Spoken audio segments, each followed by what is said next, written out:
सुप्रभात दोस्तों। और दोस्तों, कैसे हैं आप लोग?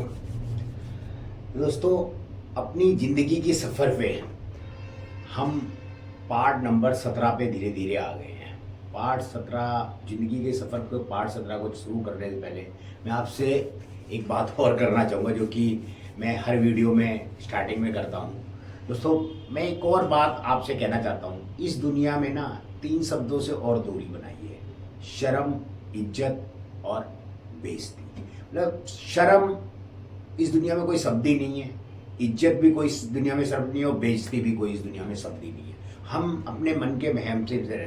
अगर हम किसी चीज़ में शर्म करेंगे तो आप देख लेना, हमेशा उसमें आपको नुकसान होगा। आप कुछ भी चीज़ उठा लीजिए अपनी लाइफ में, आपने अगर उसमें शर्म की, आपसे कोई कुछ मांगने आया और आप देना भी नहीं चाह रहे हो, शर्मा शर्मी मना भी नहीं कर पा रहे, तो आपने अपने मन के अगेंस्ट काम किया, तो आपको उसमें लॉस होगा। आप ये परवाह करते हो कि ये काम करने से मेरी बेइज्जती होगी। तो दुनिया में ना दोस्तों, जो सबसे नीचे लोग कीड़े मकोड़े की तरह जीते हैं ना, मान लो जो सफाई कर्मचारी हैं या ये है, मैं किसी को गलत नहीं कह रहा, लेकिन इज्जत सबसे ज़्यादा उन्हीं की होती है। क्यों? वो बात बात पे कहते हैं कि मेरी बेइज्जती कर दी आपने, मेरी बेइज्जती कर दी आपने। कभी किसी बड़े आदमी को, रिचेस्ट आदमी को, जो मतलब कि सक्सेसफुल आदमी है, उसको कभी ये शब्द कहते हुए सुना है कि मेरी बेइज्जती कर दी? हम बात करते हैं अपने देश के माननीय प्रधानमंत्री श्री नरेंद्र सिंह मोदी जी की। लोग उनको पता नहीं क्या क्या बोलते हैं, चाय वाला, ये वो, पता नहीं क्या क्या बोलते हैं। तो क्या वो उनसे लड़ने आता है? आप छोटे आदमी को कुछ बोल के देखिए, वो आपसे लड़ने आ जाएगा। तो सबसे ज़्यादा इज्जत उसी की होती है, इसलिए उसकी बेइज्जती हो जाती है। तभी तो वो ज़िंदगी में राइज नहीं कर पाता, अपनी ज़िंदगी में तरक्की नहीं कर पाता। तो ये सब छोड़ दिए, कौन आपकी बेइज्जती कर रहा है, कौन आपकी। आपको अपने कर्म से मतलब होना चाहिए, आपको अपने कार्य से मतलब होना चाहिए, आप जो काम कर रहे हो उससे आपको मतलब होना चाहिए। तो इज्जत, बेइज्जती और शर्म, ये तीनों शब्द आपकी जिंदगी में नहीं होने चाहिए। अगर आप इन तीनों शब्दों को अपनी जिंदगी में फॉलो करोगे तो आप अपना लॉस करोगे, मेरा कुछ नहीं ले जाओगे। उन्हीं कीड़े मकोड़ों की तरह जियोगे जो आम जनता जीती है। क्यों इस देश में, या पूरे इकोनॉमी को उठा के देखो, इस देश की इकोनॉमी में केवल 5 या 10% लोग ही अमीर हैं, 5-10% ही लोग सक्सेस है। क्यों? क्योंकि उनकी सोच अलग है। आप सोचो कि यार ये बंदा तो यार क्या क्या बोल रहा है यार, बताओ। जो लोग आप देख रहे हो वीडियो, यार हम ये काम करते हैं, हमारे को कीड़े मकोड़े, बड़े गलत नहीं बोल रहा। तभी तो आप कीड़े मकोड़ों की तरह मर जाओगे, यही सोच के रखते कि उसने मेरे को क्या बोल दिया। अब वो जो 5-10% है जो ऊपर की सोच रखते हैं, जिनको इज्जत बेइज्जती से शर्म ही नहीं आती है, शर्म होता ही नहीं, इन तीनों शब्द उनकी जिंदगी में नहीं होते, वही राइज क्यों करते हैं? क्योंकि वो अपनी सोच उस हिसाब से बनाते हैं। दोस्तों, निकलिए इस भ्रमजाल से। ये शर्म, इज्जत, बेइज्जती, ये सब बेकार की चीजें। कौन आपको क्या कह गया, इससे आपको कोई फर्क ही नहीं होना चाहिए। अरे भाई कह गया ठीक है, आपका कर्म बताएगा। जब आप सक्सेस हो गए तो वो आपके सामने कुछ बोलने की हिम्मत ही नहीं होगा। अरे नरेंद्र मोदी जी अगर आप प्रधानमंत्री नहीं होते तो उनके सामने लोग बोल रहे होते, आज उनके सामने कोई बोल सकता है क्या? आप देखो, एक चाहे जो भी एक कहानियां बनाती, या उनकी आप बायोग्राफी देख लो, उन्होंने कहां से कहां तक का सफर कैसे तय किया। ऐसे किसी भी पर्सन को देख लीजिए, आप धीरू भाई अंबानी को देख लीजिए, कहां से कहां तक। अगर वो इन शब्दों के जाल में फंसे हुए होते तो क्या वो राइज कर पाते? गौतम अडानी को देख लीजिए, कोई भी किसी भी शख्स को उठा कर देखिए। मैं तो ये हाल की ताजा उदाहरण दे रहा हूं, जिससे कि अपने माइंड कॉन्शियस हो सके, आप अपने दिमाग से सोच सकें, आप उस चीज को समझ सकें। तो दोस्तों, इन 3 शब्दों से बच जाइए, नहीं तो आप मेरा कुछ नहीं ले जाएंगे, अपना ही लॉस करेंगे और जिंदगी भर बस इन्हीं भ्रम के जाल में फंसे रहेंगे। मैं आपको पहले ही बता चुका हूं, रिश्तेदारों से बचिए। जो रिश्तेदार होते हैं ना, वो सिर्फ आपके तब तक के साथी हैं जब तक कि आपके पास कुछ है। जिस दिन आपके पास सब खत्म हो गया, आपका कोई रिश्तेदार नहीं होगा। इस दुनिया में पता है रिश्ते कैसे बनते हैं? आपके पास बहुत कुछ है तो लोग कहेंगे वो मेरे चाचा का लड़का, वो मेरे बुआ का लड़का, वो मेरे इसका लड़का, सारे रिश्तेदार पैदा हो जाएंगे, पता नहीं कहां कहां से आ जाएंगे, जिनको आप जानते नहीं होंगे। और जब आप खत्म हो जाओगे ना, तो आपके सगे भाई बहन भी नहीं बोलेंगे कि ये मेरा भाई है। ये सच है दोस्तों। इस दुनिया में उगते हुए सूरज को ही सलाम है, डूबते हुए को कोई नहीं करता। तो दोस्तों, बचिए इन सब चीजों से, इनसे दूर निकलिए, अपनी जिंदगी को टारगेट कीजिए और बहुत आगे बढ़िए। मैं हर आदमी को कहता हूँ, हर आदमी सक्सेस हो सकता है। मैंने आपको कुछ अपने पिछले या उससे पिछले वीडियो में बताया है कि इस दुनिया में इंसान ही एक ऐसा प्राणी है जो सब कुछ कर सकता है जो वो चाहे, और किया भी है। आप जो भी सुख सुविधाएं इस दुनिया में ले रहे हैं, वो सब इंसान के द्वारा ही किया हुआ। बस उन्होंने, क्या फर्क है उनमें और हम में? उन्होंने कुछ अलग सोचा और आप वो सोच नहीं पा रहे। दोस्तों, निकलिए। नमस्कार दोस्तों। मैं अपनी ज़िंदगी का पार्ट नंबर 17 लेके आप लोगों के सामने उपस्थित हूँ। मैंने लास्ट वीडियो में बताया था कि वो मैंने अपने चाचा के नाम से वो फर्म खोली थी एक नए शहर में आके, प्रोपराइटर्स को बनाया था, क्योंकि मेरे बैंक से कुछ लफड़े वगैरह चल रहे थे, तो वो फर्म उन्होंने ले ली और मेरा जो भी हिसाब किताब था वो मुझे दे दिया। आज तक मेरे पास वैसे ही चेक रखा हुआ है और वैसे ही वो कागज़ रखा हुआ है जिस पर उन्होंने लिख के दिया था, वो पैसा भी उनसे नहीं दिया गया। और मैंने आपको बताया था बगल में ही मुझे एक बंदा मिला जो मैंने लास्ट वीडियो में बताया, उसमें डिस्क्रिप्शन है। अब मैंने उसको 12,000 रुपये, मेरी जेब में एक भी पैसा नहीं बचा था और मैंने वहाँ पे काम करना चालू कर दिया। तो मेरे यहाँ एक शख्स आया करता था जिसके बारे में मैंने पहले भी जिक्र किया है कि वो इस शहर में शायद उस यूनिवर्स ने मुझे सिर्फ इसीलिए भेजा था कि उस शख्स से मुझे मिलाना था। उस शख्स ने मतलब कि वो कोई बहुत पैसे वाला नहीं था, मतलब कि कोई पैसे वाला नहीं है, कुछ भी नहीं, लेकिन उसने मेरा बहुत सपोर्ट किया। मतलब हर अच्छे बुरे में वो मेरे साथ खड़ा रहा। मैंने उसको कहा ये है वो, उसने मेरी हर तरफ से मदद की। मतलब कि जिस लेवल पे भी वो नहीं था उससे मदद की, चाहे उसने इधर उधर से ला के दिए, मुझे अगर फाइनेंशियल ज़रूरत भी पड़ी तो उसने वो मेरी पूरी की। मुझे कुछ रुपए दे ले, अगर पैसे की कुछ भी जरूरत, क्योंकि मेरे पास तो कुछ था ही नहीं, उसने मेरी हर तरीके से मदद की। और वो कैसे कैसे लेके आया होगा मुझे नहीं पता।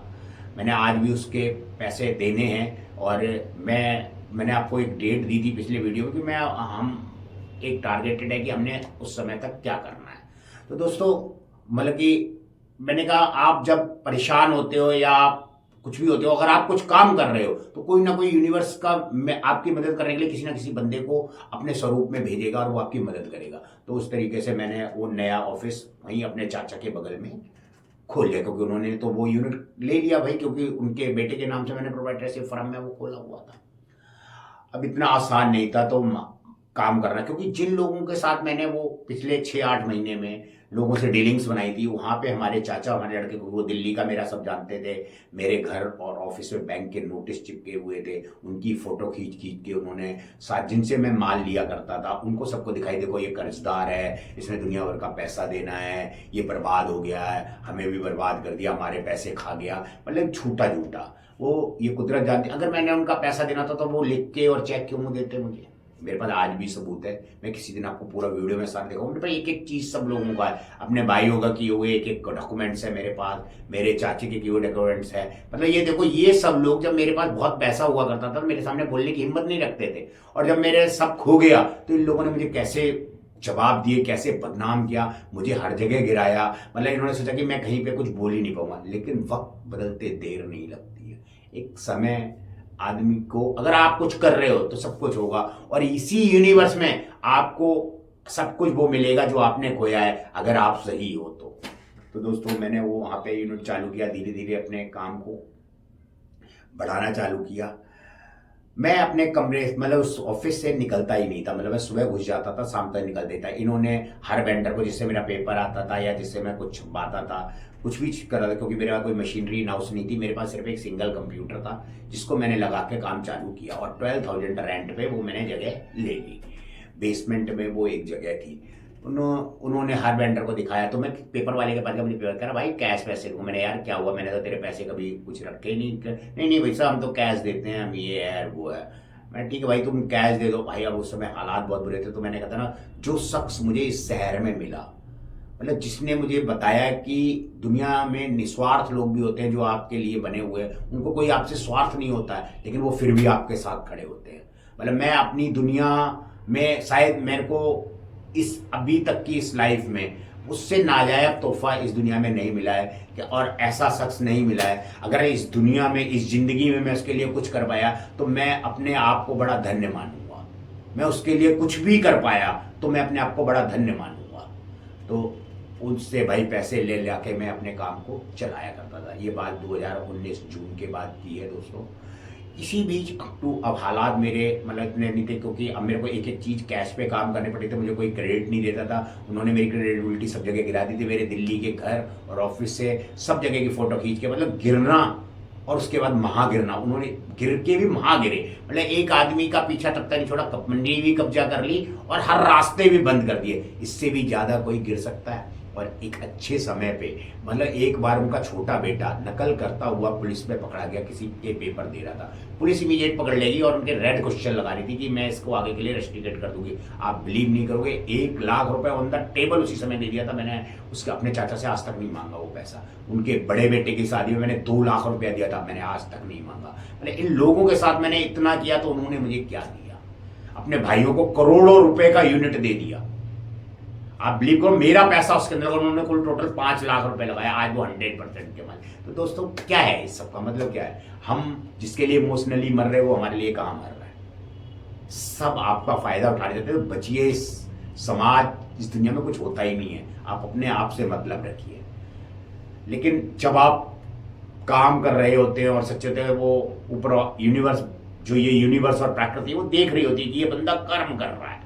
आप सोचो, इन हालातों में इंसान आत्महत्या तक कर लेता है। जिन हालातों से मैं गुजर रहा था, किराए का घर, एक नए शहर में, बच्चे स्कूल में पढ़ रहे हैं, कई बार मेरे पास फीस के लिए पैसे नहीं होते, तो जो अनजान शख्स मुझे यहाँ मिला था इस शहर में, जिसकी मैं कहता हूँ कि मैंने अगर उसके लिए जिंदगी में कुछ कर पाया तो शायद मैं अपने आप को धन्य समझूंगा। उसने मुझे फीस तक के पैसे दिए, मतलब उसने मुझे हर तरीके से मदद की है। मतलब कि किस तरीके से मदद नहीं की, मैं उसका ये एहसान, मैं सब कुछ देने के बाद भी उसका एहसान कभी जिंदगी में नहीं उतार सकता।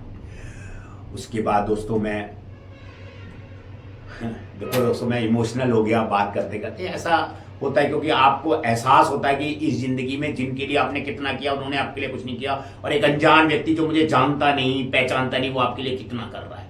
मतलब वो आप पे कितना भरोसा कर रहा है, और उसके पास है भी नहीं, वो इधर उधर से अरेंज कर रहा है। तो दोस्तों ये सब क्या है? ये सब यूनिवर्स का दिया हुआ एक तोहफा है जो आपको मिलता है। मैं धीरे धीरे अपने काम को बढ़ा रहा था क्योंकि क्रिएटिविटी बिल्कुल खत्म हो चुकी थी, हर चीज कैश पे आ रही थी, तो इतना मार्जिन नहीं होता, जैसे तैसे मकान का किराया दे पाता था, घर के खर्चे हैं, राशन है, ये वो, ये धीरे धीरे मैं कर रहा था। ये 2019 का था। इसी बीच दिल्ली में एक कंपनी को मेरे बारे में पता चलता है कि वो ऐसे ऐसे एक शहर में है, ये वो। मैं बहुत ऊंचे लेवल पे था दिल्ली के अंदर, मेरे मैगजीन्स में फोटो छपते थे, आए दिन इंटरव्यूज होते थे, मेरी बहुत बड़ी कंपनी थी, काफ़ी अच्छा 2-2.5 करोड़ रुपए का टर्नओवर था पर ईयर का। तो उसने मेरे को फ़ोन किया कि ऐसे ऐसे तू मेरी कंपनी को ज्वाइन कर ली। वो मुझे जानता था वो अच्छी तरीके से। मैंने कहा नहीं मैं नहीं कर सकता, मैं अपना काम करूँगा। उसने कहा नहीं। मैंने भाई मेरे 1.5-2 लाख रुपए के तो खर्चे ये वो है। उसने कहा मैं तेरे को महीने के 1.5 लाख रुपए दूंगा। तो ये अक्टूबर 2019 की बात है। उसने मेरे अकाउंट में अगले दिन मेरे से अकाउंट मांगा और 1.5 लाख रुपए डाल भी दिए। अब मैं कसम में फंस गया कि मैं जाऊँ या ना जाऊँ। वो 1.5 लाख रुपए डाल चुका था, पैसे की ज़रूरत मुझे थी, तो दोस्तों मुझे जाना पड़ा। मैंने अपना यूनिट अपने बेटे को, एक और कहानी में इंसिडेंट बड़ी मज़ेदार सुनाता हूँ। मेरे बेटे का, मैंने बताया था किसी लड़की के साथ अफेयर चल रहा था दिल्ली के अंदर, वो आया नहीं था, तो वो उसने बहुत सारे काम करने की कोशिश की, वो किसी में सक्सेस नहीं हो पाया। क्योंकि जब तक आप सही दिशा में, वो मेहनती है, उसने बहुत मेहनत की, लेकिन सक्सेस क्यों नहीं हुआ? क्योंकि सही दिशा नहीं थी। आज भी शायद वो सक्सेस नहीं है क्योंकि उसके पास सही दिशा नहीं है। अगर वो सही दिशा पे मेहनत करे, कोशिश करने वालों की कभी हार नहीं होती। 100% सही नहीं है, कोशिश करने वालों की हार तो नहीं होती, लेकिन सही कोशिश तो करो। अब मान लो तुम्हारा सक्सेस बिल्कुल तुम्हारे यहाँ बैठा हुआ है और तुम मेहनत कर रहे हो इस डायरेक्शन में, तो कितना टाइम लगेगा उस सक्सेस में, और यहाँ बिल्कुल बगल में बैठी है। तो बहुत राइट मार्गदर्शन भी चाहिए आपको। अगर नहीं कुछ समझ में आ रहा तो अपने जो आपके सराउंडिंग में आप देखिए कौन आपसे बहुत ज्यादा लगाव रखता है, कौन आपकी चीजों को समझता है, आप उससे डिस्कस कीजिए, लिखिए, किताबें पढ़िए उस टॉपिक के ऊपर जो भी आप काम करने जा रहे हैं या कुछ भी करना चाहते हैं। बिना रिटर्न वर्क के इस दुनिया में कुछ भी चीज सक्सेस नहीं है। तो वो कामयाब नहीं हो पाया तो उसका एक दिन फोन आता है कि मैं बहुत परेशान। मैंने भाई तू यहीं आ जा, यही करेंगे जो भी है। तो उसको भी मैंने बुला लिया, तो वो भी मेरे बिजनेस पे आया। उसी के सामने ये मेरे चाचा से अलगाव हुआ था, तो वो मेरे साथ ऑफिस में बैठता था, लेकिन वो तो अफेयर में था, तो घंटों घंटों लड़कियों से बात करता था। तो एक दिन मैंने उसको कुछ कह दिया, मैं गुस्से वाला बहुत हूँ, तो मैंने उसे गुस्से में कुछ कह दिया, तो आप बिलीव करेंगे दोस्तों, उसने भी मेरा गला पकड़ के दबा दिया। वो तो अगर पड़ोसी ना आते और रोड के ऊपर, मतलब अगर वो पड़ोसी नहीं आते तो शायद मैं उस दिन मर जाता। मतलब मैं इससे ज़्यादा क्या मेरे। और दोस्तों देखो, शर्म इज्जत बेइज्जती मेरे अंदर है नहीं, इसलिए मैं ये शब्द भी आपको बता रहा हूँ, एक ऐसे प्लेटफॉर्म पे बता रहा हूँ जिसपे करोड़ों लोग देख सकते हैं। तो उसने मेरा गला दबा दिया और छोड़ ही नहीं रहा था कि आज मैं तुम्हें खत्म कर दूंगा। मतलब इतना उसके ऊपर मेरे लिए नफरत थी। मतलब इतनी नफरत कहाँ से आई होगी, या मेरे घर से आई होगी। तो मैंने उस घर के लिए क्या बुरा किया, इतना सब कुछ किस लिए करा, मैं तो कहीं भी अकेले जा सकता था। और उस पूरे एपिसोड में मेरी वाइफ ने भी उसका साथ दिया कि क्या हो गया, तुमने कुछ कहा होगा इसलिए उसने जाके दिया। तो वो रिश्ते और ज़्यादा खतरनाक होते जा रहे थे मेरे लिए। मैंने क्या कहा, आज की डेट में मुझे रिश्तों पे भरोसा ही नहीं है। मैं सिर्फ अपने ऊपर भरोसा करता हूँ। मैं अपना फर्ज पूरा कर रहा हूँ। अगर मैं इतना सब कुछ मेरे होने के बाद ही मैंने अपने घर के प्रति फर्ज नहीं भूला हूँ। मेरी जो जिम्मेदारियां हैं मैं वो सारी पूरी कर रहा हूँ। मैं किसी चीज़ के लिए कमी नहीं कर रहा। मैं सिर्फ उतनी बात करता हूँ अपने घर में जितनी करनी चाहिए, लेकिन मैं अपने फर्ज से पीछे नहीं हटा हूँ। मैं अपना फर्ज पूरा कर रहा हूँ। तो उसने मेरा गला दबा दिया, तो बड़ी मुश्किल से तो पड़ोसी में आके छुड़वा दिया ऑफिस के बाहर ही। और वो भी मेरे चाचा ने सारी दुनिया में गाया जाके, क्योंकि उनको भी पता चला। तो लोग मुझे ना अपने अटपटी निगाह से देखते थे। मैंने एक दिन एक बंदे से कहा, क्या हुआ, मैंने आपके बेटे थे। मैंने तो क्या हो गया भाई, दबा दिया, क्या हो गया। अगले उसको गुस्सा आया, उसने मेरा गला दबा दिया, आपको क्या प्रॉब्लम है। तो उसका मुंह बहुत छोटा, मतलब क्योंकि मेरे को जो मुझे बेइज्जती की पर मतलब लोग इसमें शर्माते हैं कि भाई मेरे बेटे ने गला दबा दिया, किसी को ना बताया। मैंने सबको बताया, जिसने मेरे से पूछा मैंने बताया। जो सच है उसको मैं कैसे छुपा सकता हूँ।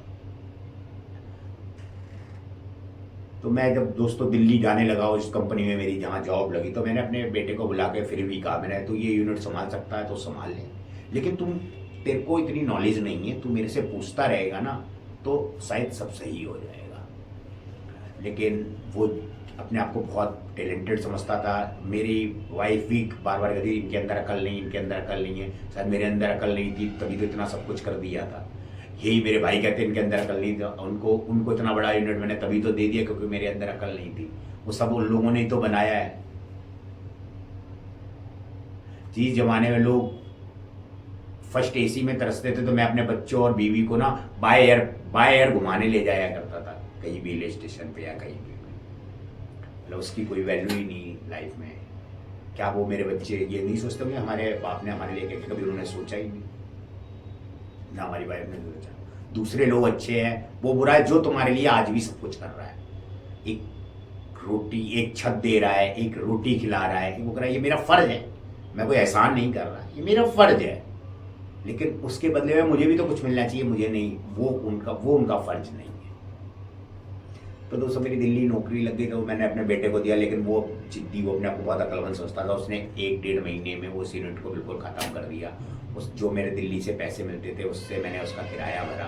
तो मैंने कहा कि अब मैं इसको बंद कर दूँगा। लेकिन यूनिवर्स को तो कुछ और मंजूर था। तो मेरी बेटी बोली पापा 1 महीने मेरे को चार्ज दो। मेरी बेटी ने 1 महीने वो यूनिट संभाला, लेकिन उसने बहुत अच्छी तरीके से संभाला। उसके पास कोई भी कस्टमर आता था तो वो मेरे से बात करती थी, मेरे से डिस्कस करती थी, मेरे से रेट लेती थी, मैं उसको रेट वगैरह देता था। और तो वो देती थी। तो उसने उस महीने 10,000 रुपये तो घर पे भी खर्च किए और प्लस रेंट भी दिया। मतलब 22,000 रुपये उसने उस महीने के बाद, मतलब कि जहाँ मेरे बेटे ने 1-1.5 महीने में सारा पैसा मैंने भरा लोगों का, मतलब किराया भी, बिजली का बिल भी, और घर पे तो खैर उसको देने का मतलब ही नहीं, वो भी मैंने दिया। लेकिन और जहाँ मेरी बेटी ने वही यूनिट, सेम प्रेमिसेस, सेम सब। अब क्या होता है, वो ऐसे अक्टूबर की ये बात है, दिसंबर आता है। तो जहाँ मैं गया था, तो जो बंदा मुझे लेके गया था उससे तो मेरा मतलब वो अपने को बहुत रईस समझता था, कभी वो मेरे बराबर का भी नहीं हुआ करता था दोस्तों। तो वो मेरे को 1-2 चीज़ें यार, तू वहाँ दिल्ली वो वहाँ पे अपने दूसरा यूनिट पे बात करता रहता, तो अपना फोन, मतलब 1-2 चीज़ें ऐसी लगी जो मुझे अच्छी लगी। लेकिन वहाँ पे जो उनका पार्टनर था जिसका शेयर बहुत ज़्यादा था, उनसे मेरे बहुत टर्म एंड रिलेशन बन गए। लेकिन यूनिवर्स को कुछ और मंजूर था। तो उनकी अचानक से तबीयत खराब हो गई और दिसंबर में उनकी डेथ हो गई। अब जब उनकी डेथ हो गई तो मेरे को वहाँ पे कोई पूछ नहीं, क्योंकि जो मुझे लेके गया था उससे मेरी अनबन वैसे ही चलती थी। और 1.5-2 महीने से उसने मुझे कोई पैसा भी नहीं दिया। अब 1.5 लाख रुपए तय करके गया है और वो मुझे पैसे नहीं दे रहा, तो मेरा खर्चे कहाँ चलेंगे। तो मैंने क्या किया, मैं कुछ पार्टियाँ वहाँ पे काम लेके आती थी, तो मैंने एक पार्टी से 1.5 लाख रुपए ली और अपने पैसे लेके मैं वापस आ गया। उसका फ़ोन आया मेरे पास जनवरी में कि भाई तू आई है वो, और वो तू जब जो कमरा किराए पे लिया था, मैंने भाई उसकी चाबी डैशबोर्ड में रखी है, कह रहा वो तू उससे पैसे लेगा। मैंने भाई तू हिसाब कर ले, तूने मुझे बुलाया 1.5 लाख रुपए महीने पे और तू मेरे को पैसे नहीं दे रहा, तो मैं पैसे कहाँ से दूंगा। उससे मेरी काफ़ी वैसी हुई। वो अपने को बहुत सही समझा। मैंने कहा ऐसा है, ये सामने ये फालतू की बातें मत कर। तूने मेरे से तय करके बुलाया, मैं तो तेरे पास नहीं आ रहा था, मैंने तो तेरे से नहीं कहा था तू मुझे बुला, तू मेरे पीछे पड़ा जबरदस्ती में, ये है वो, मतलब तू क्या मेरे को बेइज्जत करने के लिए बुलाया था क्या? वो तो दोस्तों, वो जो उनकी डेथ हो गई, वो इंसान बहुत अच्छे थे, वो देवता किस्म के आदमी थे, जो इस यूनिवर्स ने देखो उनको भी मुझसे मिलाया, उनसे मेरा बड़ा लगाव हो गया था। आज वो इस दुनिया में नहीं है, अगर वो होते तो काश शायद मैं वापस इस शहर में नहीं आता, शायद वही होता। लेकिन यूनिवर्स को तो कुछ और मंजूर था ना, यूनिवर्स तो उसी रास्ते में मुझे लेके जाएगी ना। तो जनवरी में यहाँ आ गया था, फिर मैंने दोबारा से अपने बिजनेस को रन अप किया। मैंने मेरी बेटी उस समय पढ़ रही थी, तो मेरी बेटी भी मेरे साथ बिजनेस पे बैठने लगी, क्योंकि वो 1-1.5 महीने से बैठ रही थी, तो वो उसको भी अच्छा लगने लगा होगा, पहले वो नहीं आती थी। उसने मेरे को बहुत सपोर्ट किया उस समय पे। लेकिन वो कहते हैं ना, जैसे अब धीरे धीरे अब हमारी चीज़ें ठीक हो रही थी, क्योंकि मैं 1.5 लाख रुपए वहाँ से लाया था, तो मैंने एक मशीन ले ली थी। कुछ पैसे मेरे को उस शख्स ने दिए जिसके बारे में मैं बार बार डिस्कस करता हूँ, जो इस शहर में मुझे सबसे प्यारा मिला, और मैं एक मशीन ले आया प्रिंटिंग की, और मैंने अपनी मशीन को चालू किया। लेकिन किस्मत, 20 मार्च 2020, आप पूरे दोस्तों, आप सबको पता होगा, वो भी एक बहुत बड़ा ऐतिहासिक दिन था इस दुनिया के अंदर, और इस पूरे हिंदुस्तान के अंदर, इस पूरे वर्ल्ड के अंदर, कि कोरोना काल चालू हुआ और पहला लॉकडाउन लगा। दोस्तों, उस 20 तारीख से 3 दिन तो स्टेट गवर्नमेंट ने एक बंद लगाया, और 23 मार्च 2020 को हमारे प्रधानमंत्री माननीय श्री नरेंद्र सिंह मोदी जी ने अपनी एक स्पीच में अगले 30 या 27 दिन के लिए एक लॉकडाउन घोषित कर दिया, कि कोई भी अपने घर से बाहर नहीं। आप बिलीव करोगे दोस्तों, उस दिन मेरी जेब में केवल 2200 रुपए थे। दोस्तों, इससे आगे की कहानी हम पार्ट नंबर 18 में डिस्कस करेंगे। 2200 रुपए से मैंने लॉकडाउन कैसे निकाला, ये बड़ा दिलचस्प है, तो हम अगले में देखेंगे। नमस्कार।